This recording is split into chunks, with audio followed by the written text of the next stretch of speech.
Happy St. Patrick's Day, everybody. We're here to enjoy St. Patrick's Week on Writer's Block with Miriam. Maurice Boland is a celebrity television host. He's based in Spain, in Marbella.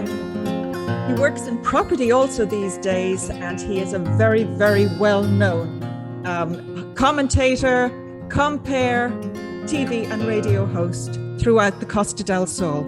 So will you please welcome to the show Maurice Boland. You're very welcome. Thank you so much. You left out there plumber, carpenter, taxi driver. Anyway, listen, thank you. First of all, may I apologize for wearing glasses. I don't want to be like Bono or anything like that, but I had this wonderful operation done on my eyes about 4 years ago where they put lenses in so you don't need glasses anymore. It's a miracle, but bright lights like it is now, I need to, I begin to water a little. So it's not a rock star, pop star thing. It's that I have to wear. I am sorry. But your look, it suits you anyway. Oh, thank you. Maurice, tell us about where you are at the moment for those watching at home in Ireland. Okay, well, I'm in a lovely little town. My home is in a lovely little town called Benahavis. It's a little one of these whitewashed villages. If I was to get in my car now, in 10 minutes, I'd be in Porto Banús among the Ferraris, the Lamborghinis, and the big yachts. So it's a lovely change, although terrible life. Oh, listen, I tell you something, I struggle every day. I'm sitting on my terrace at the moment where I normally do my weekly moan from. And to paint a picture, I don't want to turn the cameras around. I don't want anyone to know where I live. But I have ocean views in front of me. The ocean is beautiful and blue today. There's also a little bit of a wind blowing. And if you hear it, that's not me. It's actually the wind outside. I do apologize. How else do I paint the picture? To my right is Estepona. So if I had to drive from here to Estepona, would probably, not to the town, but to the Carretera would probably take me 5 minutes. So I'm to the left, Marbella, to the right, Estepona. If I was to go straight down, I would be in San Pedro. So it's a beautiful, beautiful area this is. And it's the views are spectacular from this terrace, and the sun is beaming out of the heavens right now. Look. And believe it or not, the sun is beaming down in Ireland too. Of course it is. It's no Maurice Boland. Yes. When I come on the radio, I don't want to be on a rainy day, do I? But it's true, they do. It is beautiful. I mean, to tell you the truth, everywhere on the Costa del Sol is for its own particular type is beautiful. And to be able to sit on Christmas Day and have your turkey outside and then take a trip to the beach is just lovely. And the whole the lifestyle of living here is spectacular. I mean, you need to get back to London or Dublin to get a little touch of reality now and again. But it is fabulous. And I've been here for a long time. Yes, you have. I think you were like, I arrived down there in 1989. I left in 98. Okay. So let me just think now. Would you have been 6 years? Would you have been 6 years on the Costa by then or longer? Yeah, I came in 83, so yeah, 6 years I was there. I came in 83 when I bought James Hunt, who was the ex-Formula One. He was the Hamilton, the Lewis Hamilton at the time. But he was a big playboy as well, and I had come from Dublin. My whole life was owning clubs in Dublin, so that's right. I came down to Marbella because my wife. Oscars, wasn't it? Oscars, yeah. I came to Marbella because Wendy was brought up in Cape Town and she was saying how she'd like to live in some nice. So I really, after listening to all the people in Elizabeth's, my club in Dublin, about Marbella, I think it was probably the last place I wanted to go to. But in the end, I came and I fell in love. I fell in love with the town. I fell in love with the people. It was quite wild back in the 80s. It was nothing like it is now. It was pretty wild. But it was nice and I enjoyed it. Absolutely. Now, let's just for a moment, before we come back to Spain, let's go right back. Let's go right back to your family. Was your family always based in Dublin? Your father was a doctor, wasn't he? My father was a doctor. My mother was a doctor. She was a gynecologist. And a lot of my family are doctors and dentists. And they came all from Dublin. The originating back a generation to my grandfather on my father's side came from Russia. He was an immigrant. We were a Jewish family, and he was an immigrant from Russia. And on my mother's side, it's great-grandfather were Russian. I think they were Russian as well. So there's Russian blood in us, and therefore we are obliged to drink vodka. It's part of our life too. So vodka and Guinness, lovely. But if you, the truth of the matter is I don't drink. And no, neither do I. Yeah. Well, that's good to know.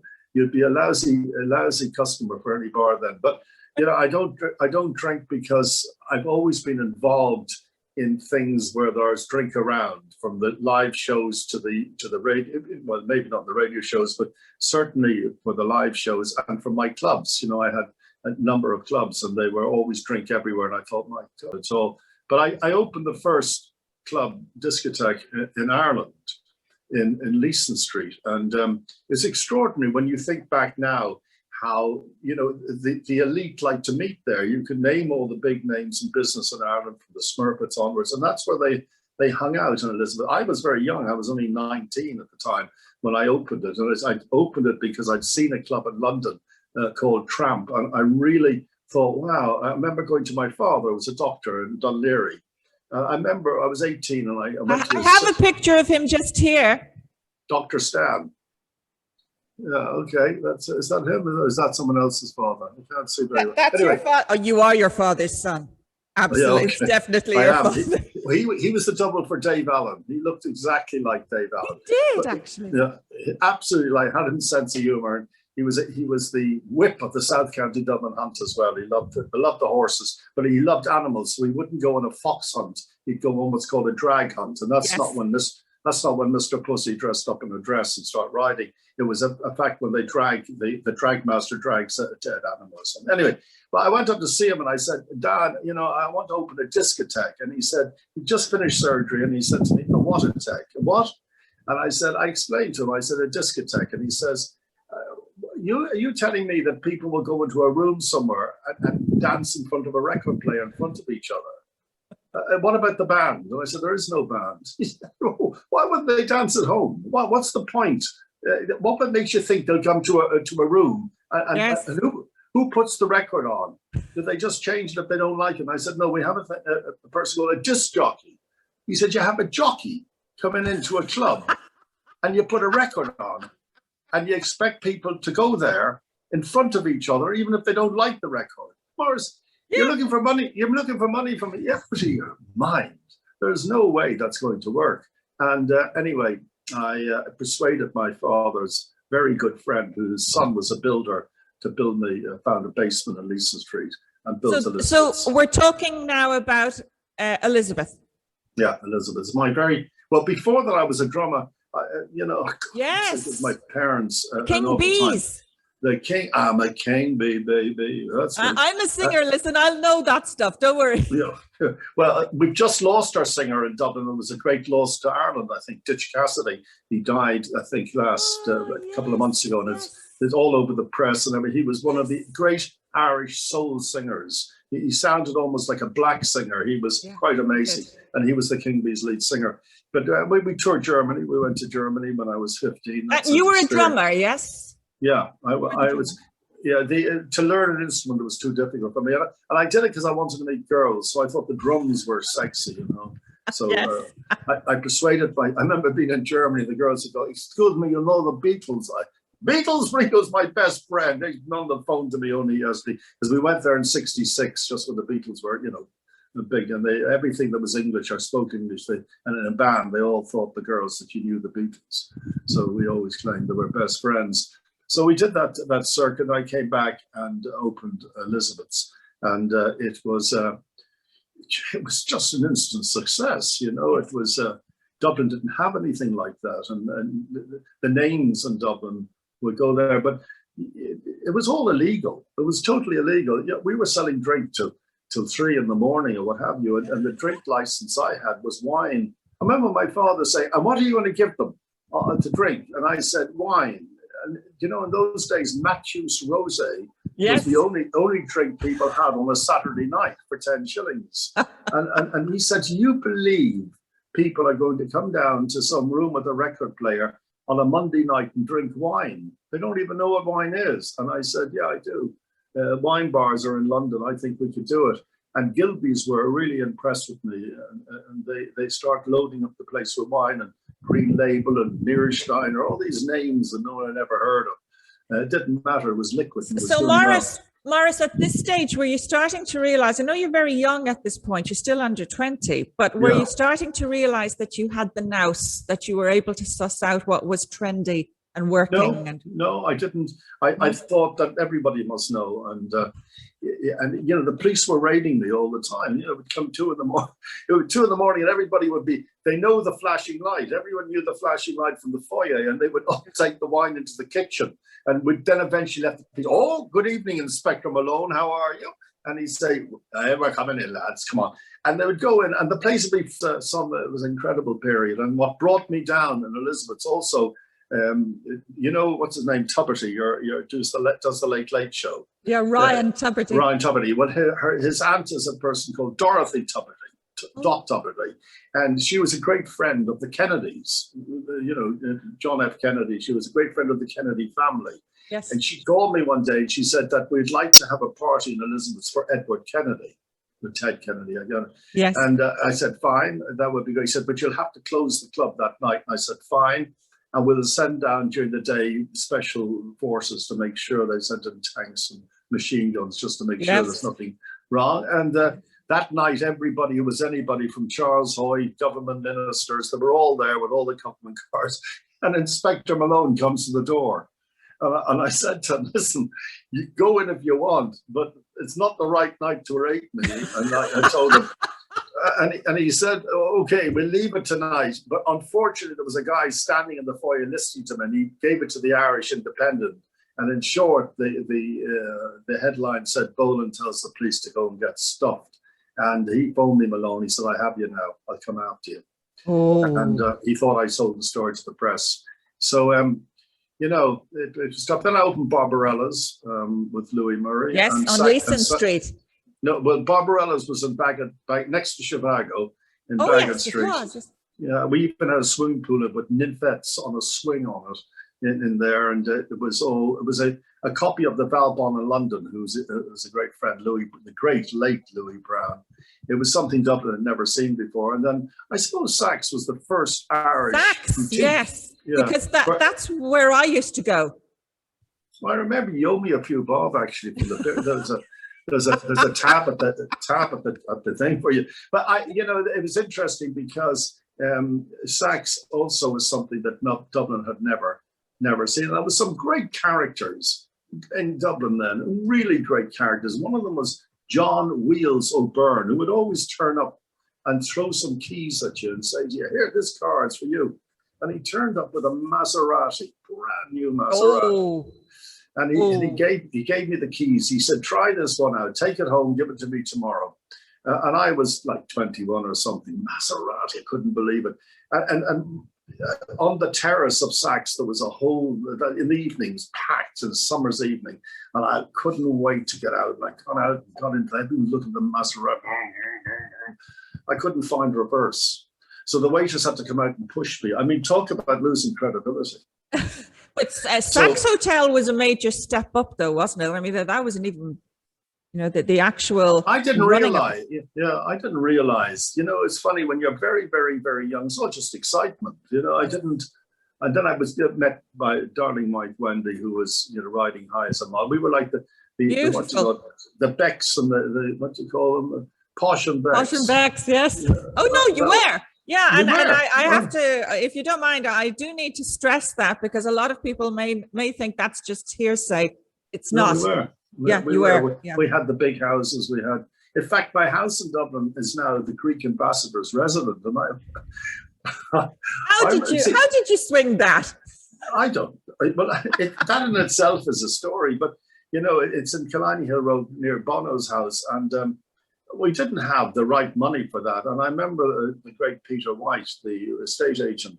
I said, I want to buy this house. And we walked around it viewing, because everything's sold at auction. And we walked around Marino House, which is just fabulous. But it was sold in, and the people had died. And it was crowded, the viewing. We were just walking around. Peter said, Jesus, Maurice, this is full of dry rot, this place. At the top of his voice. Do you know how much this cost you? Millions. You see people clearing out the agent staring at us. Would you ever shut up? And we went to the auction on Monday, and there was no one at it except me and Peter. And the auctioneer, after he said, "Will I read out the conditions?" "Yes, read them all." The poor man read them all, and then Peter said, "Come on, we're going." We walked out, and he phoned from there, and he said, "I'm sending Maurice around with 10 grand for a deposit." "Oh no, yes, deposit or 10, I can't remember what it was. And I bought it. The big house with stables and the croquet lawn and everything. But, did it even reach its reserve? No, well, I don't know what the reserve. We put the offer in, and eventually they took it. So I don't know what the reserve was. It didn't. But I remember it. Yeah, but Wendy, my wife, is very anti all of that. I came home one day in a Rolls Royce, and we lived in Bridesglen Road, and she got up there. I came in very late as normal, and because I'm in the club until 4 or 5 in the morning. Yes. And the next morning when I got up, Wendy said, "What is that in the drive?" And I said, "Hey, what do you think of that? You know, do you like that? A Rolls Royce, look, a youngster." And Wendy said to me, "If you think for one moment I'm getting into that, it's nothing but show off, flash. You know, it's bad enough being married to you, but I drive around in that bloody thing." She said, so I had to get rid of it. She hates all of that flash. And even, you know, if I said to Wendy today, if I said to her, "Wendy, no, I met Rod Stewart in the port and he's coming around for dinner tonight," she'd say, "Well, I'm going out to the movies with some girlfriends, so I'll leave something in the oven for you." It's not impressed by any of this whatsoever. My goodness. Yeah. My goodness. So that was SACH'S and BARBARELLA'S and Elizabeth's. And then Digby's Restaurant with my sister and brother-in-law in Dunleary became hugely popular, and it got some food awards and whatever. So I was enjoying all of that, but it's time to move on, you know. It was time to move on, but were you at this stage, were you still of the opinion that you'd stay in Ireland throughout your 30s and your 40s? And, you know, did you think you'd go away at this point in your 20s? I thought I would go to it. I really, really, really wanted to emigrate to America. Really, I loved America. I mean, not Irish, but I'm an Irishman through and through. And I know in America, I always believe that if you're Irish in America, they'll love them to bits. You do well. And then I have the Irish bit, the Jewish bit on it. So yes. There's plenty of those troublemakers, the Jews out there as well. Us troublemakers, I should say. So I used to go to Las Vegas every year to do my show from Caesar's Palace. Yes. And they call me there the leprechaun, like the Jewish leprechaun. The leprechaun, that's brilliant. The leprechaun. And people would come over and said, "Hey, are you Irish?" And I'd go, "Yes, I'm Irish." "And you're a Jew?" I said, "Yeah." "Hey, Jack, come over here. Listen to him speak. He's a Jew from Ireland. Go on." He said, "Go and speak a bit." And I go, "Oh, Jesus, how are you?" "Yeah, well, good to speak to you." There you are. And so it was quite amusing. It was quite amusing. So it's like they're so shocked we have Jews in this country. Oh, Jews in Ireland. How would you think of an Irish Jew? What little fella with Guinness? You're crazy. So there was a very big Jewish community when I was a kid, but it's I believe now it's gone to nothing. Most of them have gone away to England and wherever they go to work. So. And me too. I think the Jewish community were happy to get rid of me to Marbella. I think that most of them, when I got to the airport to leave, I think most of them turned up at the airport to wave from the balconies. I thought they were waving me good luck. I think they were waving me goodbye. And don't come back here again. You're in trouble. What about your schooling in Ireland? Where did you go to school? Well, I was a very spoiled child then, and I went to a private school called St. Stephen's. It was a prep school, very upmarket prep school, and it was funny. I loved that. I was a boarder, and I loved that school. And I loved rugby when I was a child. So we had a school reunion. 50 years after the school closed. It's next to the Goat and Dundrum, but it's all gone. That's housing there. It's all gone. But, yes. But the big house is still there, and the trees with my thing on them, there's 3 big trees, are still there. So we had a school reunion at where do you call that club in St. Stephen's Green, where men only. I think St. Stephen's Club, is it called? Very posh. Yes, that's still there. Yeah. Well, that's where we had the school reunion not that many years ago, and I couldn't wait to get back. And it was black tie affair and etc. So what a wonderful evening. And people then at the end, near the end of the evening, the person who was holding it, David Simpson, was making a speech and talking about Maurice who's made it in golf, so everybody clapped. and there we have Lord Dishes, who's ambassador in Paris, and everybody clapped. And he was going around all the boys, and I'm thinking, Jesus, what are they going to say about me? And they seemed to have skipped me until the very end. And they said, of course, Maurice Boland, thanks to him, most of us lost our virginity. So the clubs. Yeah. My grandfather was Joseph Ross, which is Ross Studios, St. Stephen's Green, which was where I don't think there's a home in Ireland without a Ross Studios photograph in their home. And then his nephew, Edmund Ross, became quite a famous photographer also. And I think his studios, although Edmund's not living there, I think there's one of his family are running the studios in Grafton Street. So, yeah, it was interesting, the whole life in Dublin. I've been writing about it for 10 years now, things that I've done. And, on your blog, or is this a specific blog? Well, it's on, most of it's on my blog, but it's I enjoy writing about it because it brings back memories, and I keep, the great thing about Facebook for me is hearing from people that I met, many years ago. Yes. And keeping in touch with them. I enjoy that. So it was the life in Dublin, as you see, from ponies to drums, from drums to nightclubs, from nightclubs to girls. It was all. I started a strike in Ireland, in fact, when I was 17. A strike? Yeah, I did. I'll tell you, before I went into the discotheque, I opened what was called mobile discotheques. I was 17 with a guy called BP Fallon. Do you know who BP Fallon is? Yeah. So, yeah, BP Fallon. So we had this thing called mobile discotheques. And I had, because I like models, I had this idea, because in those days at fashion shows, there would always be a keyboard player on a piano. So the fashion models, Liz Willoughby's and Adrian Ring and all, would come out to a piano, Grace O'Shaughnessy, and a piano would be playing very nicely, and they would model down the ramp.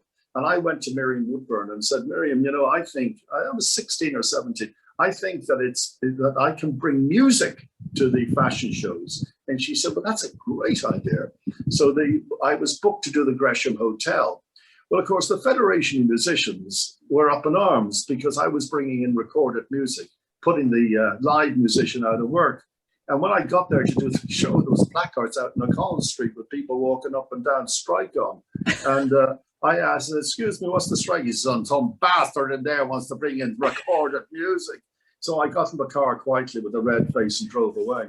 So yeah, it made the paper. So there you are. Well, whatever quagmire you seem to feel you were dragged into from time to time, at the same time, you've got awards that have come your way. And I'm thinking in particular of the Red Cross Bronze Medal. That was the greatest. That, to me, one of the great things in life for me, award-wise, was the bronze medal from the Red Cross. I think I'm the only Irish or English man in Spain ever to receive the medal for the work that I've done for charity. You can just about see it in the photograph behind me here, and you're with Wendy as well. Okay. And I have another lovely one of her as a model. You're like a bloody with stalker, you are. Sorry? What? You're like a stalker. Where are you finding all these photographs? You have to do your preparation. You have to take it seriously. You're absolutely right. I was talking to someone just now this morning over coffee, and we were talking about radio and stuff like that. When I started in radio, I'll just jump in there very quickly when you're saying stalking and doing proper research. I was almost out of my brains with excitement when I had Terry Wogan on very early in my career. And I really wanted to impress him. I worked a lot on prep, and it's on the phone because it wasn't live. It wasn't in front of us live. And at the end, everything went really well. And at the very end, because he knew my family, Terry Wogan, so it was quite a friendly thing. And at the very end, I said, give my regard. I tried to be Mr. Cool. I said, give my regards to Kathleen. He says, I will. He said, but I'm married to Helen. It's Gabe that's married to Kathleen. So that really put me in my place. I know. I met him myself. He's very tall. He was very tall, and he was I suddenly became aware when I met him that he had this look that he'd give you, and it could be quite disarming. And I often thought that someone sitting in front of him, if they didn't know him, they might think that he was constantly trying to take the mick out of them. You're right.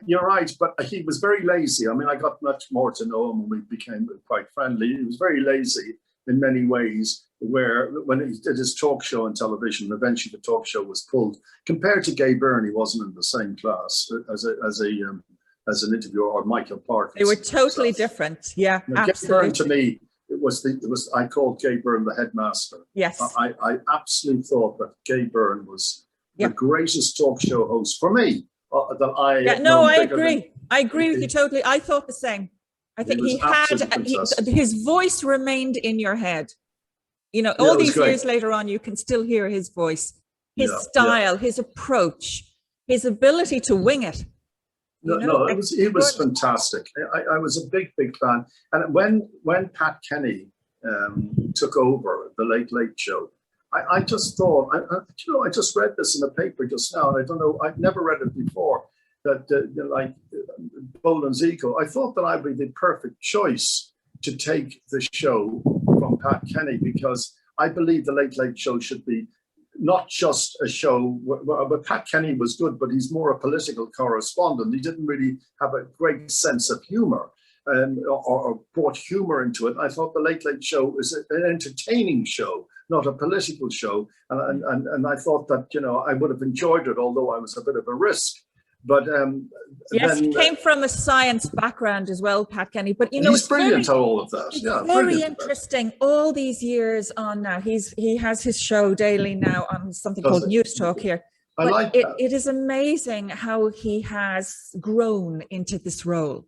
I think he's a brilliant professional broadcaster. He's been a friend of mine for many years. But I would have liked to, I was in the independent newspaper. It's down to the last 17. I think I came, who's going to replace him? I think I came in at 17. And I stayed at 17. Well, it was. But I think, honestly, when I think about it now, I think that put me on the Late Late Show would be a hell of a risk, because, I say it as I feel. And, and also as a host, I'm a bit different. Yes. I remember doing a TV show down here, and I was live. I used to do an hour TV show every Wednesday in Malaga, in the studio, in front of a live audience. And I remember we had Duran's, whatever his name, on the show for the first half. Then I went to have a quick powder up, and the producer came running in and said, "Your second guest hasn't turned up."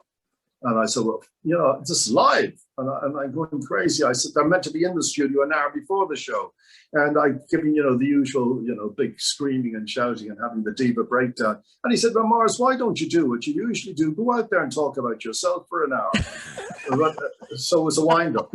My guest was there. So there you are. But talking is my... You've had some extraordinary guests on your show, haven't you? I mean, just give us a list there of the people that you've had on not only on Dethero, but iTalk, all the various different shows that you've had, because you're the man who brought English-speaking television to the Costa del Sol. And a lot of people just in Ireland may not realise that even when I lived down there, your English-speaking audience was 750,000, even when I was there in the 1990s. So that was your Irish expats, your British expats, German, who are fluent English speakers, your Dutch, all these other nationalities went into the mix then too. They're all using places like the Salon Varietés Theatre at the time, and they're all tuning in to Maurice Boland. They're going to your show, which was live when I was there. It was live on Wednesdays, Rudy's. Your big show there, which was always packed out, absolutely packed out, and big names arriving. Give us a flavour of who used to come. Well, on radio, I've interviewed everyone from Margaret Thatcher to Edward Heath to Jay Leno to Neil Sedaka to Paul Anka to, there's hundreds and hundreds of them. The ones I enjoyed weren't the famous people, believe it or not. There were people with, like, one story of a woman who was flying over the Amazon jungle on a plane with 300 people, a passenger plane, because her parents lived in that area. And the plane was hit by lightning. They crashed with 300 people, and all 300 except her were dead on the ground in the jungle. It was called The Woman Who Fell to Earth. And she survived for 2 weeks with a broken leg in the jungle. But they say that she survived because she was sitting in the middle of 3 seats, the 3 seats in a row. And they said in a way that could have made slight wing, and then it hit the trees as it came down. But it was an amazing book, an amazing interview. And I enjoyed that, probably one of the best. And the other one was a man who was pronounced, a doctor who was pronounced dead. There's this thing that you can get where your whole system closes down. And they pronounced him dead. They put him in the morgue on a Friday where you could see the little light from the end of the frigid thing, the fridge or whatever you call it. And he knew that he was going to have an autopsy on Monday. And he knew that he was alive. But he couldn't move anything. There was no, I don't know what it's called. I think you can Google it and find out. But just as they were going to cut him, one of the junior doctors saw his pupil dilate. Oh. And that's how he survived. And I love stories like those, you know, yes. people who are arrested in a woman who was arrested carrying drugs that she was doing for a boyfriend and got 20 years in some jail in Hanoi or something, and how she escaped. You know, I love speaking to the Ronnie Corbett's, the Bruce Forsyths, all of these people. I love it. David Cameron, you had on too. I had, yeah, I did a bit cheeky with him. But I mean, it was, you know, Sir Douglas Hurd said to me halfway through an interview, Maurice, stop calling me Dougal. You know, and people would then ring up, you're terribly rude, Maurice, you know, you're extremely rude. And the other thing is that I'm renowned down here for snobbery. So people would phone me up on the radio live. Well, everything was live. I never liked any delay. I loved everything. Like people having a go at me, whatever. And these phone calls would come in and say, hello, Maurice, I'm getting interference on my radio. I said, really? And where are you calling from? I'm calling from Torremolinos. And I'd go, where? Torremolinos. I said, do you think I spent £2 million building this studio to broadcast at Torremolinos? What they call, geez, I'm sorry, I didn't realize. Or I'm driving a car and I'm getting crackle on my radio. What car are you driving? The Ford. I don't broadcast the Fords, for God's sake, minimum Mercedes. So I did that for years. And I remember someone once wound me up by saying, you're invited by the town hall at Torremolinos to a reception. We want a week to clear the town out, just in case you get stoned when you come in here. I mean, stoned, not stoned. But that not was that part kind of the stoned. Yeah, that was part of the image anyway of my show as well. I gave away tons of prizes from BMWs to cruises around the world, all sorts of things. So I enjoyed all that. And that's when I came to Marbella after Oscars, which was a disaster, absolute disaster, until I built my next club called Cuba, where I put on Phil Lynott, his very last show. Yes, I was just going to ask you about Phil and Mandy Smith, but talk to us about Phil. Well, I was in the port one. First of all, I remember years when I was a drummer, but I was a kid. When I was 15, I was a drummer, and we were playing somewhere in Burkey, and this little black kid. You know, in Dublin, we never saw anyone black. Yeah. No one. And this little black kid was sitting at the side of the stage saying, I'll be famous. The real deep Dublin accent, I'll be famous one day. He was about 13. And I said, oh, it's a tough world, you know, it's being in showbiz and get famous like me. And anyway, it went on. He was Phil Lynott. And I met him a few times then. And then for 40 years, I hadn't seen him. I was walking through Port Banús one day and I hear him shout out, how are you? And I looked around, there was Phil sitting in Sinatra bar with some friends. And one thing led to another, and I said I had Cuba then, which is a big, big club on the Golden Mile. And I said, would you play for me? And he said, I will, as long as you put the band Skid Row together for the last time. And I did, and it was a huge story. But he's a great loss to the Irish music scene, and I liked him very much. He was very good. Yeah, so he was amazing, wasn't he? Just what a voice. He was a great musician. Yes. Yeah, he was a great musician. I always liked a song called Wild Thing by the Trogs. It was in my shows, and always at the end of my show. No, at the end of my show, I was doing that and Bang a Gong. But I like that song. Do you remember Wild Thing? I do. And actually, as you mentioned that, I remember Shirley Bassey doing that version too. Well, you know, I was pulling into an underground car park, a very nice complex, to go and visit a friend. And this car pulled in beside me, and it was Shirley Bassey. And she came out of the car, getting stuff out of the boot. And I said, can I help you? You know, being a gentleman that I am. And she said, fine. So I helped her carry up her shopping to her apartment, which was all, I remember, done in black and red. Very nice, beautiful apartment. And she said, would you like a cup of coffee? But you don't, you know, you take the opportunity, you sit and have a coffee with Shirley Bassey. And so I sat there with her and I said, do you mind me asking about being rude? You know, you don't do any, you know, you do all gold thing. I love all that and hey, big spender and etc. But you haven't, like, you know, Lulu's just had another hit now, and a few of the others, and you seem to be staying with that. You said, well, no one's ever written me anything. So I said, well, I've written a song I'd like to and I'm not a musician, it's called It's a Bad, Bad World We Live In. And I sent her the tape of it, and she came in touch with me and said, yeah, I'd like to record that. Shirley Bassey.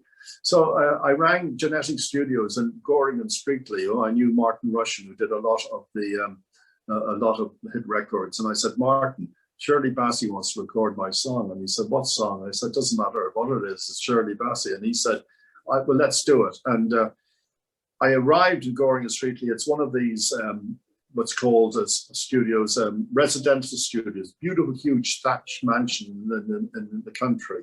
And beside it, I had the studios. And we stood there, and I said, well, do you think Shirley Bassey's going to turn up? And I said, I hope so. And next minute, this Mercedes limousine pulls up. She gets out of the car.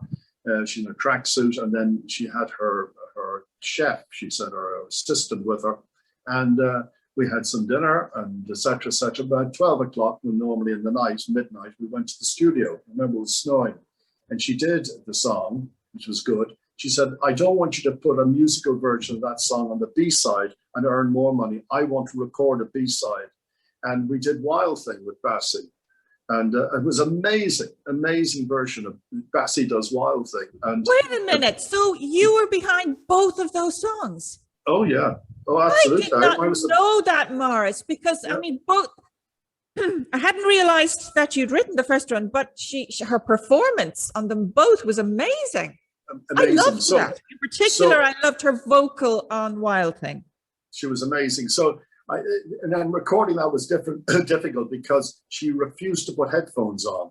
So if you go into the booth where you've got the music in the background and you're singing, the microphone picks up the background music on the mic. It's called bleeding onto the mic. Yes, it was impossible, but she doesn't wear headphones. Anyway, she did it, and it was great. And I said, why don't we do an album? We'll do Elton John's The Bitch Is Back.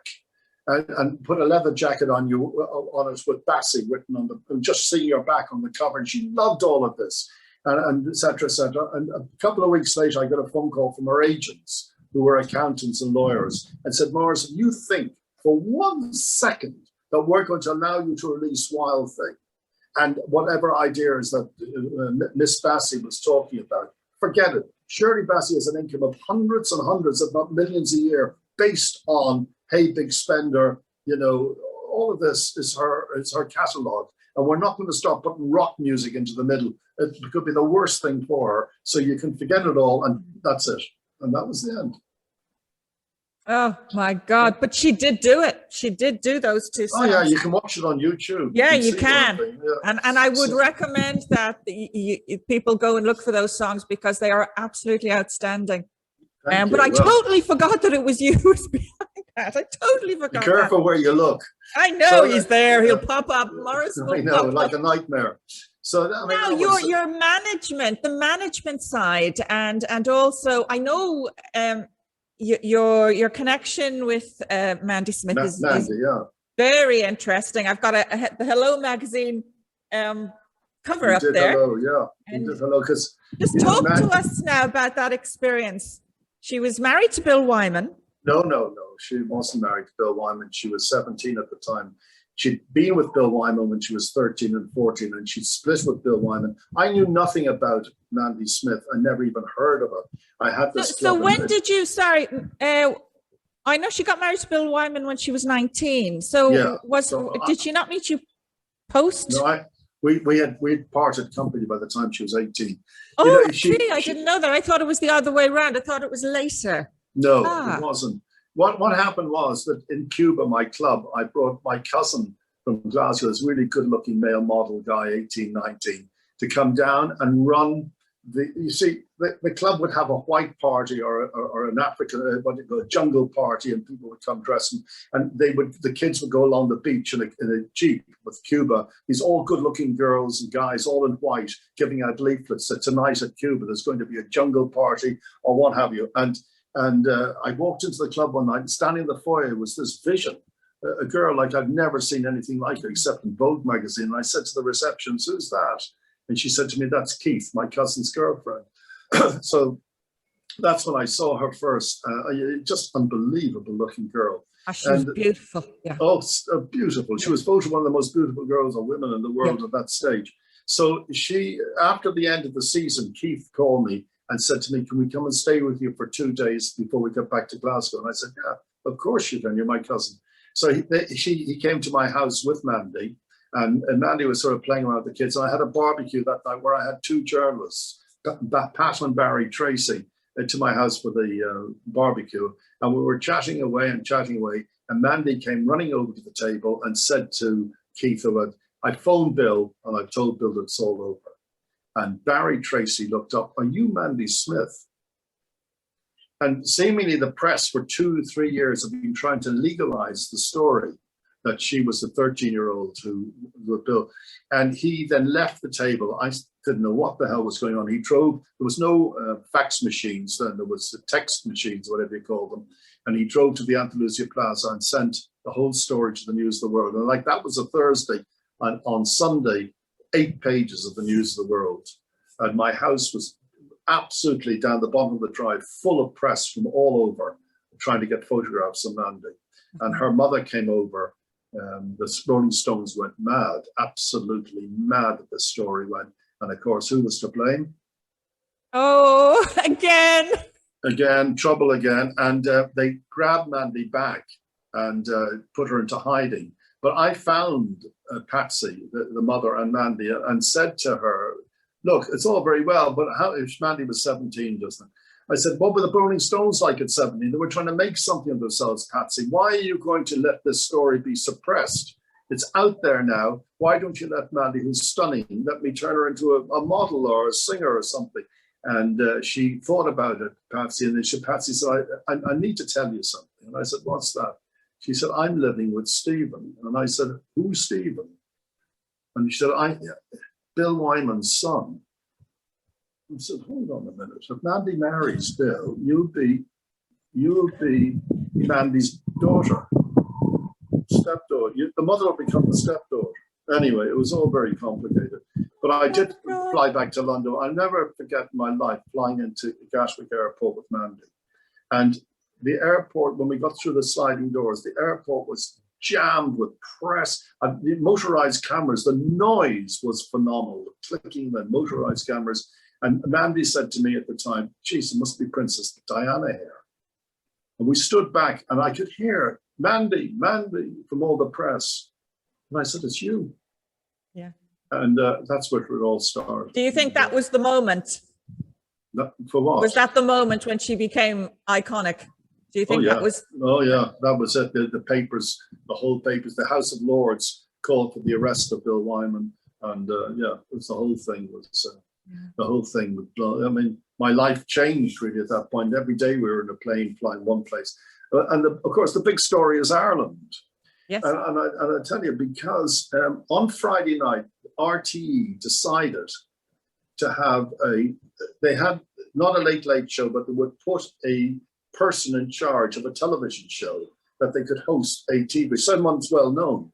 And this particular Friday, they put Noel Campbell-Sharp. I don't know if you know who Noel Campbell-Sharp is. Yes. So they put Noel Campbell-Sharp. They gave her a 2-hour show and she could invite whatever she wanted. So she phoned me in London and she said, would you come over, Maurice, with Mandy as my guest on my show? And I said, I will, of course. And she said, what hotel do you want to stay in? We'll arrange everything. And this is amazing. I wanted to stay in the Gresham Hotel. And she said, what the hell do you want to stay in the Gresham? I said, because I heard on the Gresham Hotel, there's a bungalow on the roof. And the bungalow, it's bedrooms and kitchens, is where the Beatles stayed and Rex Harrison stayed and Cliff Richard stayed. All the stars, I want to stay there. And she said, okay, we'll arrange it for you. And there still is, a bungalow on the roof. And Liz Taylor, they all stayed there with their butlers and their chefs. So anyway, Nigel Dempster, the late, great Nigel Dempster was on the show as well. And Barbara Carreras, who was in Dallas, who was on the show. So we all were invited to the Mirabeau that afternoon for lunch in Sandy Cove. And all Barbara Carreras was full of SH1T. And she said, I arrived at the airport, darling, and we had an outriding police force bring me to Dublin. Well, you're two-bit actress in Dallas, and you had an outriding police force. And she was staring daggers at Mandy, couldn't stand to see this young girl and this, her aging, whatever. And anyway, got to the hotel, down in the reception, I can't tell you, it was packed with press trying to, get a photograph of Mandy. And we went up in the suite to get ready to go to the Late Late Show. We got a phone call from Paul Cusack, who's Sinead Cusack's son, I think it is, I don't know, brother. Yes. Just say, he was the producer of the show. Just say, I said, what time will you be collecting? He said, the car will collect you at 8 o'clock. And I said, fine. He said, I just want to let you know, Maurice. I said, well, I will go backstage with Mandy. And when she goes out, I will wait there till she's finished and then she'll come back to me. He said, oh, no, Mandy's not actually on the show. I said, beg your pardon? She's in the audience, and then Noelle will come over with a microphone. I said, are you telling me Mandy Smith, probably the most famous girl at that August that year, 86, or 87, 86, are you telling me she's going to look like she's sitting in the audience at the Noelle Campbell show? Forget it. We're not coming. We're not coming. No. So anyway, I then rang down to, I'm in trouble again. I rang down to the reception, to manager, and I said, could you get my bar up here in my suite? Could you get that full of drink, please? Could you get me a barman and send up canopies? And when they're ready, I want you to go to the press and invite everyone that's standing in that foyer up to my suite. And he said, well, normally people don't invite the press up. I said, am I allowed to ask? He said, yes. So long and short is, I went to see Mandy was in her dressing gown, getting ready, putting her makeup on. I said, Mandy, I told her what's happened. Mandy's great at these things. I said, Mandy, when the press are here, I'll announce you, and I want you to come out of your room in the dressing gown still, almost in tears. Look hurt. Look annoyed. So she's a great little actress. She said, fine. So all the press came. The suite was packed with men and cameras and everything. And I said, ladies and gentlemen, I want to introduce Mandy to you. And she came out looking very forlorn. My earpiece keeps falling out. She came out looking very, very forlorn. Mandy was looking very sad, and the cameras were clicking photographs. She was curled up on the couch and the sofa, and she had no makeup on or anything, and she was looking very sad. Anyway, I told her what I'd done. I told the press what I'd done. I canceled the show and everything. I said that the RTE were too frightened to put Mandy on, and made up some nonsense. And they got up the next day. That was Saturday, sorry, because I got up the next day and went down to the foyer to get the Sunday papers. Full page, and almost the front page of every paper was RTE cancels Mandy Smith. So I'd achieved a lot more than I would have achieved if we were on the Late Late Show. Oh my God, I tell you, you're a very quick thinker.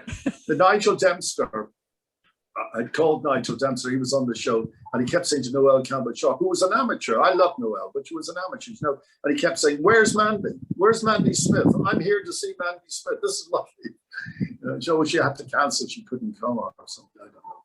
So that was my Irish experiences with the RTE. When you look back, Maurice, when you think about Ireland, what do you miss most? I love Ireland. I love the atmosphere of Ireland. I don't know. I've always loved my sister Vanessa and Jane. They live in Dublin, and Vanessa and Jane love Ireland. And my nieces live in Ireland. And they love our nephews live in Ireland. They love Ireland. I know it's hard to say if you're an Irishman. I wrote today in my piece that. There's a song written by my old mate Phil Coulter called the Irish Rugby Blues. They sing, their teams sing it. Ireland, or something. And I swear, when I hear that song, I think of, I'm almost in tears. I'm an awful crier, a terrible crier. So, if I see an ad on television that's sad and feeling terrible. So I'm watching the Irish thing was a beautiful song, and I put that on today on my Facebook to Together standing tall is the line. Yeah, Ireland, I love Ireland. It. Ireland by Phil Coulter, and I love that song. I love that song too, and I wouldn't mind singing it as an Irish anthem. not just for rugby, but if they were to consider an alternative anthem, I think that's a real runner. Listen, when I hear I'm up there saluting and standing there. I know. If you notice on stage, there's always an Irish flag behind me. Always. So yes. I'm a very proud Irish. Yes, you are. Yeah, and I remember that even in Rudy's, you used to have a flag. Always have a flag. The Irish flag. I love Ireland, and you know, I sued, or I forgot. This is another Irish story. If you want, I don't know how much time that's right. Yeah. Well, I'll tell you quickly. When I came here first to look over Oscars, RTE called me and said, we're doing a program called Today Tonight. For those people who didn't know, it's a bit like Panorama. Brian Farrell. Yeah, and we're doing this program, and it's about the Irish living in Marbella, and we'd love you on it. And I thought, wow, that sounds great. I just started Oscars. I said, I don't know if there's any criminals or anything. No. So anyway, I did the show, and they filmed me at home. They filmed me swimming. They followed me everywhere. And I remember going to Victor's Beach where all the criminals were, and you see every get the cameras out of here, bowling. And you know, it was quite a long filming and etc. So my mother called me about a month after that, when the show was actually screened on RTE. And she's, you know, like all mothers, especially Jewish mother, oh, you should have been an actor. You were fantastic here, and you should have been a film star. She said, I've sent out a video of the program, because in those days they had video machines. I videoed it, and I sent it out with Louise Gunn for you to look at it. So I invited everyone around to my house on that Sunday afternoon and put the video on. I couldn't wait to see it. And the program was called Life on the Run in the Sun. That's what it was called. And all these criminals were on it, you know, running Ilford, whatever, Tommy the meat baron, trying to beat up cameramen and all sorts of stuff. And I'm there going, hello, how are you? In my swimming pool, everybody just being idiot. And I phoned up Gore Grimes, my lawyers, and they said, we've already instigating a case. My mother was really upset being a doctor. And she told me one day, one of our patients in Dunleary came up to her and said, doctor, don't you worry. Your son's better off in Marbella. My son's still stuck in the Bridewell or whatever, the prison. And your son's better off staying away from all that before they arrest him. And anyway, I won my case. And, fantastic. Against RT. And they said that's another reason you'll probably never get, because it was very expensive. They lost quite a lot of money. So they probably blacklisted me forever for it anyway. But you know, it's you know, my mother. I did it for my mother more because she's a doctor in Dunleary, and she was once that it was a very big show, that Today Tonight thing, and everybody was sort of saying, "Oh, I'm very sorry about your son. I didn't realize he was a crook or a criminal." Yeah, and this it's the wider family that you do it for. You're exactly. well able to handle people and things. You've always been, but it's your heart breaks for members of your family. And I remember going back the next day. We flew back to Marbella. My wife, but it's one of the next day, because it took 3 days, the court case. And I remember when I used to come out of court every day, I was on the RTE News coming out of the case, because RTE obviously were very involved with it. They didn't want to lose the case. But I remember going to Dublin Airport. There was something, a football match or so, I don't know what it was. And I was being cheered like a hero because I took on the government, if you want. RTE is state-owned, and I beat them. But I had no intention of losing that case. You know, the only thing you have in life is a name, and you want to try to cling on whatever you can to it. My name's been tarnished a few times, but you do your best to try to survive. So those were all my sort of Irish. I mean, the first time I think in Ireland I ever made a piece was they wrote a book called what was her name? A book called. It was Rosetta Sweetman's book, wasn't it? Yeah. And I remember my father and mother calling me in, and she said, saying to me, "Maurice, what is this? That your favorite possession's a mirror, and that you when you invite a press to meet you, you invite them to the hairdressers because you're getting your hair done, and when you invite them for lunch, you buy them a sandwich." The whole first chapter was called Maurice Boland. Yes, you were chapter 1. Yeah, and then there was Sean McStiff, and there was Desmond Guinness. Each chapter of people in the thing. But for me, it was my first smell of publicity. And then Jerry McGuinness launched the Sunday World, and they sent a young reporter to SACH'S. And I said, get out of here. I want to be interviewed by Jerry McGinnis and no out you go. I've just found the title of the book, On Our Knees. 1972. It's 1972, that was it, yes.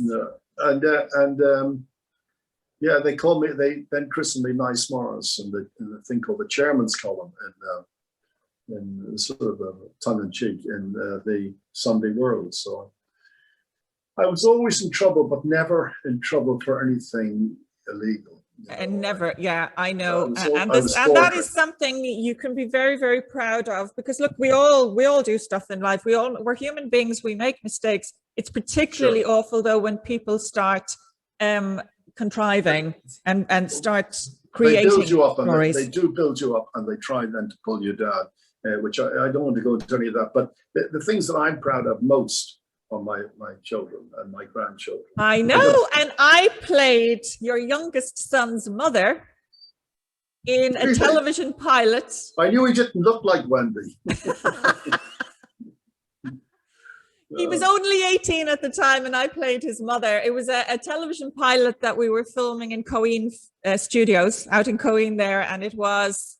And actually, I remember going to Rudy's with him and saying to him, you were looking for more people to go on stage, and I kept saying to him, go on, get up there, and he wouldn't get up because of you. He said, God, no, he's changed now.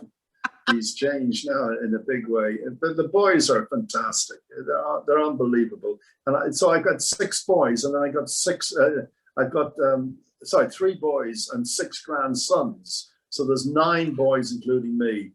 Well, that's 10. And poor old Wendy, no daughters, so all boys we have. And 2 of them live in Bulgaria, or from Bulgaria, and where Justin was married to a girl from Bulgaria. And the rest are, well, some of them are in Dubai at the moment on holiday, and we're all over the place. It was Justin who played my son.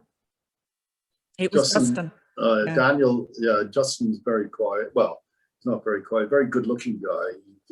He was blessed with Wendy's good looks. But they, you know, the boys looked at Wendy not only as a friend, but they absolutely, she's the most amazing mother to the children. Yes, Wendy's she's a fantastic woman, isn't she? Yeah, I mean, how many years are you married? 40 odd years. I got married when I was 10. Yes, of course you did. It was funny that, you know, the other day I met some people from Austria, and I told them I was skiing in Austria when I was with Trinity. I had to pretend I was a medical student to go on the Trinity holiday, and I met a girl. No, sorry, it was with my parents that I met a girl in south of France, from Sweden. She looked like Zaza Gabor must have looked when she was one of those, when they were a child, young. And I wanted to marry her, and my father said no, and her parents were absolutely adamant that I wasn't allowed to marry her. And I thought it was very unfair, because she was 9 and I was 10. And, of course. And I wanted to get married. And my father kept saying to me, you know, if you get married, Maurice, how are you going to support her? And I said, pardon? How will you support her? What do you mean by support her? You know, how will you pay for everything? I said, is that not what you're there for? So that was the end of that. But I met the lovely Wendy through. I used to go to all the fashions and all. Dublin was Hibernian Hotel for afternoon tea, and then chicken sandwiches was the. I drove the man Tom as the doorman there. I used to drive him mad, throwing in my keys. Say, park my car. A little monkey, I was 17, and I double park outside Hibernian. But Dublin was very different in those days, I can tell you. When I remember opening Jonathan's with what's her name, Weston, Hilary Weston. She opened a restaurant on Grafton Street. So yeah, Dublin was, I'm sure, a very different place than it is now. It's hard to believe that, you know, I had to actually remind myself that, in fact, this is the second St. Patrick's week that we've gone through in COVID. I know. Well, I have the Jewish Passover coming up next week, and normally at a Passover dinner you have maybe 20 or 15 people at the dinner celebration for Passover. And, yes. And I was on my own last year, and I thought, oh, that's the most oddest thing. And again, this year is going to be the same. But there's a lovely Passover story I must tell you. And when I went to Vegas for the very first time to do the show from Caesar's Palace, I would do the show, I think, at around 11 in the morning, which would be 9 in the evening here. And I went to the dining room to have breakfast. It was about 6 or 7 in the morning. I was the only one in the dining room, but a Chinese waiter served me. And I was very interested. I said do you know what a matzah is? Do you know what an unleavened bread is? That's what we eat in Passover. It's like a water biscuit. Yes. It's not unleavened bread. It's called matzah. And because so many Jews go to or American go to Las Vegas, I said to the waiter, do you have any matzah? Because you're not meant to eat anything with what you call it, bread. So he said, one moment. And he disappeared and he came back with a box of matzah. I was really impressed with that. And I said to him, just as a matter of conversation, be nice. I said, do you have any Chinese Jews? And he goes, one moment. And he disappears. No, I said, he came back 2 minutes later and he said, no, not Chinese Jew. We have orange juice, tomato juice, apple juice.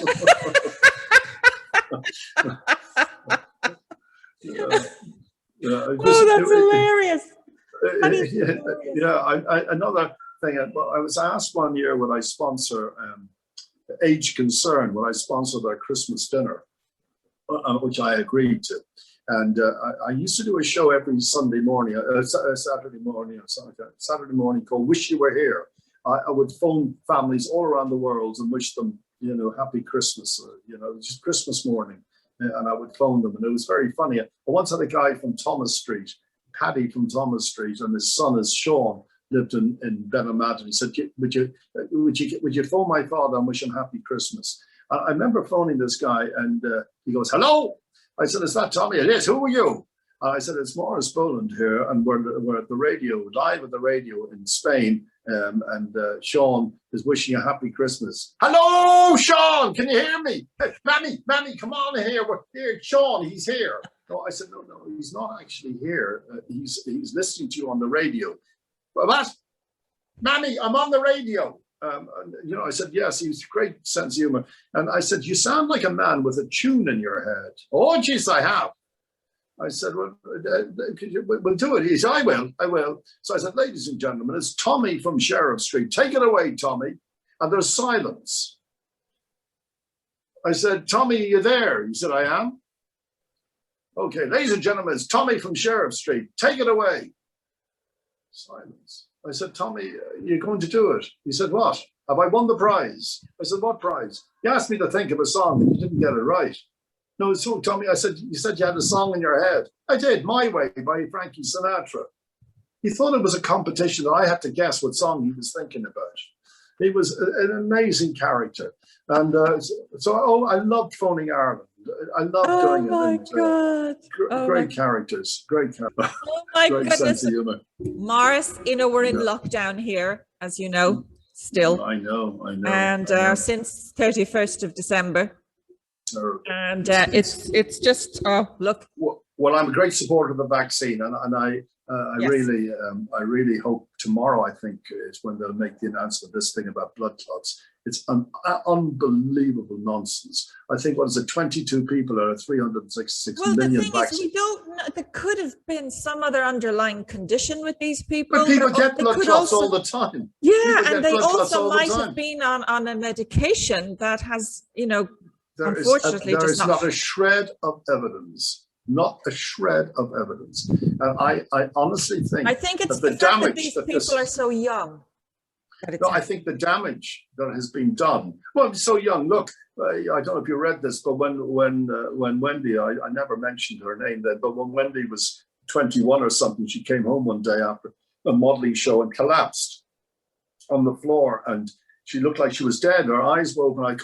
I went mad. So I phoned my parents, and they came around quickly. We were in Fellaini. They came around quickly to see what was wrong. My mother was examining her. My father was onto an ambulance and brought her to St. Vincent's Hospital. We all went down there. She was motionless. We all went down there. She was wheeled into the emergency, and we were there pacing for about an hour until the surgeon or whoever, the doctor, came out and said, she's fine now. And we said, what's wrong? She had a blood clot who went to her brain. And very luckily, it passed. Very luckily, it passed. Now, the blood clot, after research, was found out from the birth control pill. Yes. Yes. And if you read about the birth control, this happens. Yeah. Now, could you imagine, and Wendy was 21, could you imagine if that happened today and Wendy happened to have the vaccine a week ago? Yeah. What would they say? The clot, the vaccine. People get clots. Thousands of people get blood clots. The fact that 33 people, I think, in total got blood clots out of 335 million people having a vaccine, to me, this will do more damage to the anti-vaccine people who are worried about the vaccine. Once this thing is going to be shown tomorrow, I'm sure it's going to be shown, had no connection with the vaccine. This is going to do a terrible, because we need 80% of the population before we get herd thing. And, you know, all these anti-vaxxers and these conspiracy theorists, I always say the same to them. What do you suggest? What do you suggest?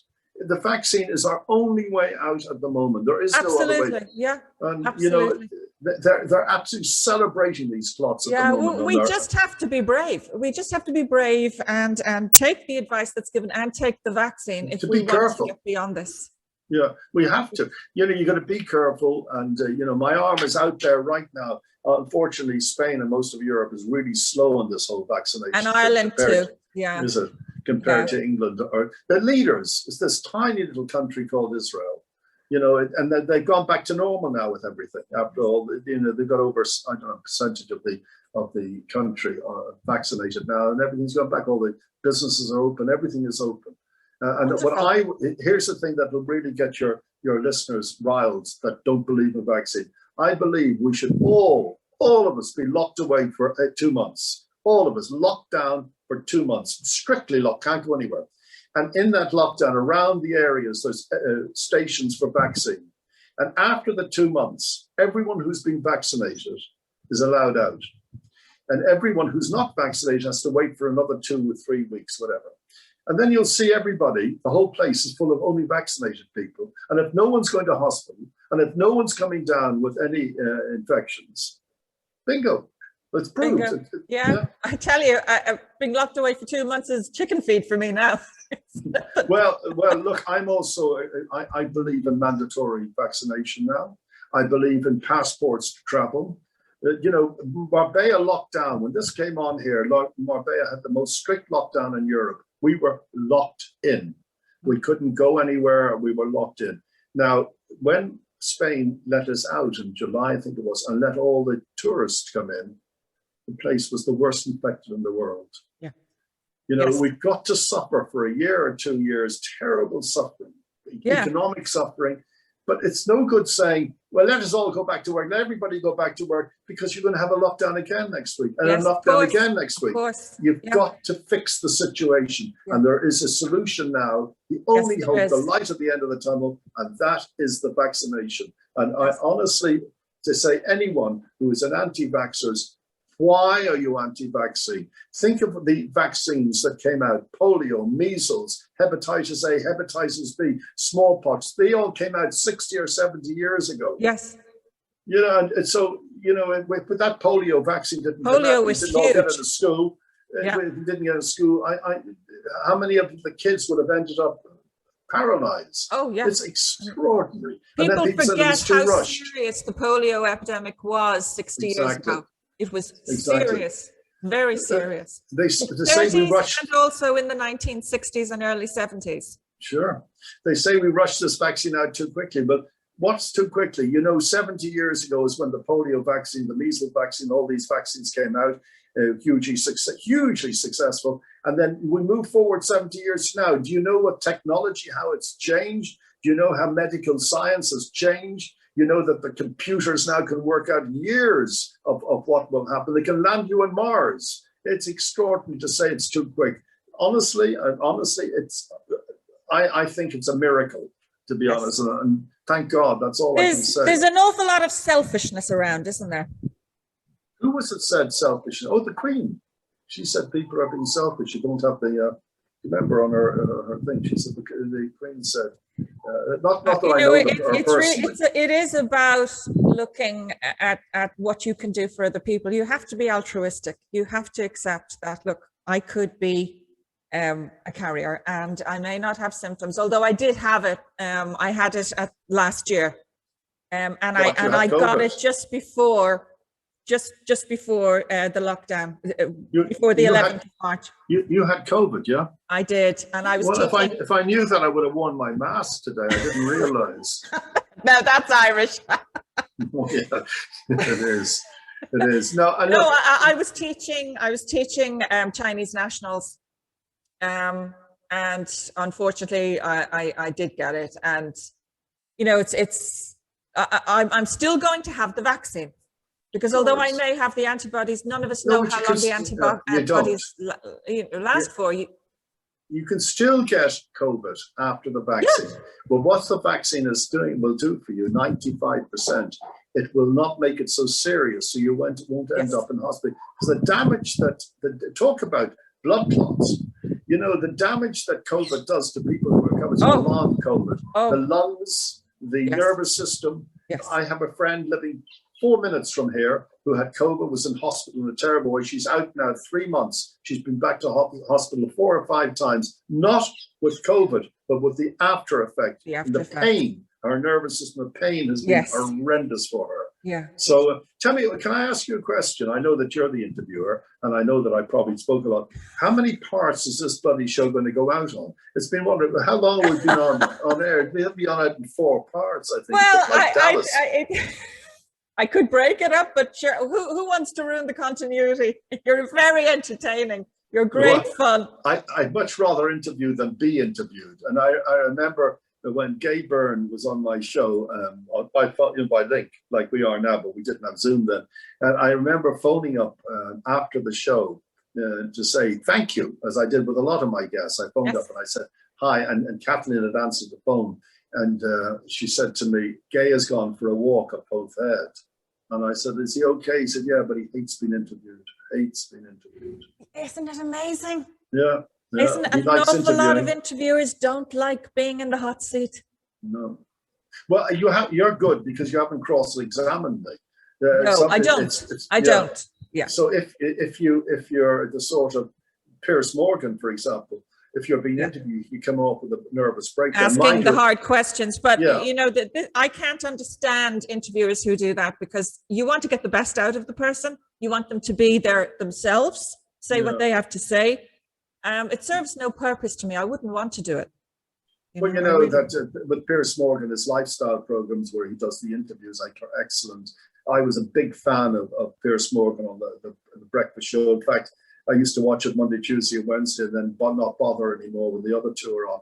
But I must say, I think he overstepped his mark. And if I had been running a radio station and he'd be on and he was talking, the way he spoke about Meghan Markle went one step beyond where the line should go. And I think it's right that I think that he maybe should return, because I think he's the best thing. But who knows? Well, this is it. I mean, I remember when I used, at one stage in my life, I was a Bunratty Castle and Dungura Castle entertainer. And on one occasion up in Dungura Castle, we had a Heart Foundation banquet that we were doing the show on. And the show consisted of 2 women, one man, we 2 musicians who were genderless, apparently. But anyway. But we had a king and queen for the night, and the king was Brian Farrell from the Today Tonight program that caused you all those problems. But we were all terrified of him when we saw when he arrived, and it was Gabriel Byrne's mother, the actor Gabriel Byrne's mother, who was the queen for the night. And he sat in front, and we were all quite, because he was always, this is my program, I ask the questions, and you'd be quite scared of him. He was actually very, very nice. And he sat there watching us all, and he said, I can't believe that you guys do what you do, because it's a very intricate show. It's a really difficult show, the one up in Galway, Dungura Castle. And it still is, even all these years on. And he said, I totally understand what you're doing, because I started out as an actor. And he was the most sympathetic person, Well, but his persona on his show was hard man asking the hard questions. But Today Tonight didn't ask me any hard questions, but because I talk a lot, I suppose I talk. But what they were trying to get out of me, that I left Ireland for tax reasons, that I owed the revenue. And when I went to court against RTE, the Inland Revenue wrote to the court, must have killed them to do it, wrote to the court, said that Boland doesn't owe us anything. So that had to be proven. Yes. And but he wasn't hard. I can't even remember. He's a little fella. I think he was. That's all I remember. I don't think he did a hard interview with me. Probably. And I like all. I mean, you know, the name of the show is Writer's Block, but invariably it does become a general interview as well. Have you thought about publishing a memoir? Well, I've written, I think, about 25 chapters, and I'm up to the year 2010. Really? And, yeah, so I have another 10 years to write of it. I probably will leave it on my deathbed for my children to burn. I don't know. Does it have a working title? My story. It's people that I know. Rosanna Sweetman read it. She said, "My God, Maura, they're up to that." She said, "You should get this published." Yeah. Definitely. But it's there is things that I don't know. I haven't gone beyond 2000. Well, that's actually quite far in. See, if you've got to 25 chapters, that's quite far in. I mean, maybe this next year is the time to actually push through and finish it. I want to know who'll play me in the movie. That's what I want. What a movie it would be. But you know, when I'm writing this piece, I spent 10 years writing it now. You realize how lucky you are that the life you'd be allowed to lead. And you know, I've been naughty, and I suppose I've started a lot of things. I want to make this clear, by the way. I'm part of a team that started English radio down here. I didn't start it on my own. And also television. The English television, I think, was more or less a guy, I just want to mention, Martin Woods, who produced all my TV shows. Yes, yeah. Yes, I remember. So he was more inspired, the start of the English TV down here. The TV that I did then was with Sky, but that was in London. So I would fly to Sky in London every Thursday evening, and then I would film 4 shows. I must tell you, I'd film 4 shows in a day because they're very expensive, these shows in Sky. There was a crew of about 30 on my show. And you'd hurry it up, and then you would go to the... So I would arrive in the studios at 6 in the morning. We'd have a production meeting at 7 o'clock. And then guests would arrive at 8 for the 9 o'clock filming. And then I would always say, I'd have to remember to say, and good evening and welcome to the Boland show. And then I would have to change into more clothes. So for next week's show to look like, you know, that I'm at the next week's show. But I remember one, and I would fly back to Marbella on a Saturday morning. And I remember the driver for the studio said to me, "Maurice, there's a flight, the studios are very near Heathrow." He said, "There's a flight leaving in a couple of hours from Heathrow to Malaga. Do you want me to see if there's a seat on there?" I said, "Absolutely." And he came back and he said, "Quick, into the car." So I jumped into the car, we drove to Heathrow like a shot. And then I got into, you know, there's a queue going up and down as you go into departures. And everyone's staring at me. And I thought, you know, thank God the show's working here. Everyone knows that I'm famous. So I got into departures and I went to the toilet, to the restroom.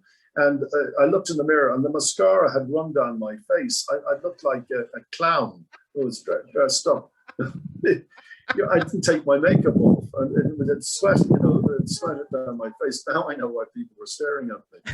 But anyway, I enjoyed doing Sky in many ways, and I hated everything in the other ways. I had to wear an earpiece so I could hear the country speaking to me. And and you have to keep them so hygienic as well. You know, you have your own. Well, it wasn't that. It was just that you're talking to someone like Jeffrey Archer, and you're saying, Jeffrey, by the way, tell us a little bit about prison. And then the next thing here, you're out in 10, 9, 8. Come on, you're wind them up.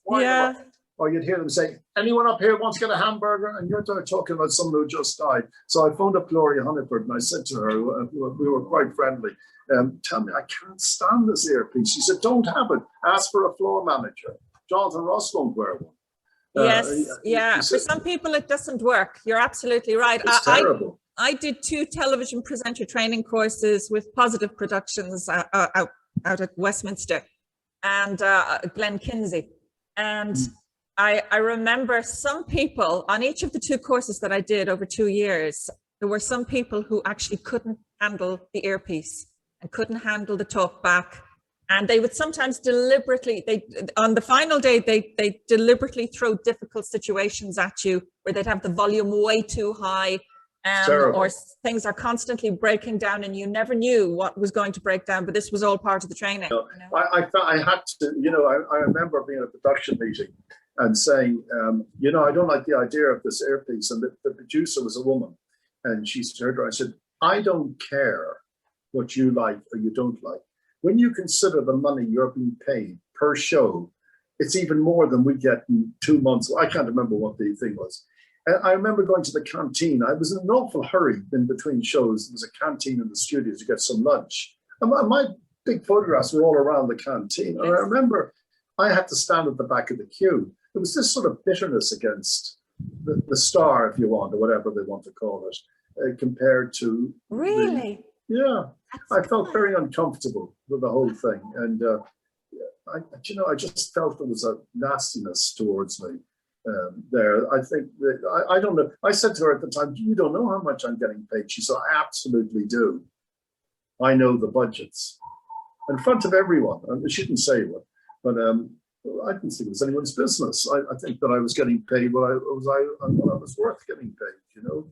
And but there you are. That's life. That's life. Oh my goodness, Maurice, it was an absolute pleasure. I enjoyed it. I'm glad you did, and I thought it would be a nice extended edition to talk to someone who's been a successful. If you start the show tomorrow live and put it out tomorrow live, you'll be lucky. It'll still be going. Yes. There's nothing I can do about it. But listen, thank you for inviting me. I find it's great. I want to say happy. Well, it won't be St. Patrick's Day, I don't think, when this goes out, but you know. Today's St. Patrick's Day. We're celebrating St. Patrick's Week.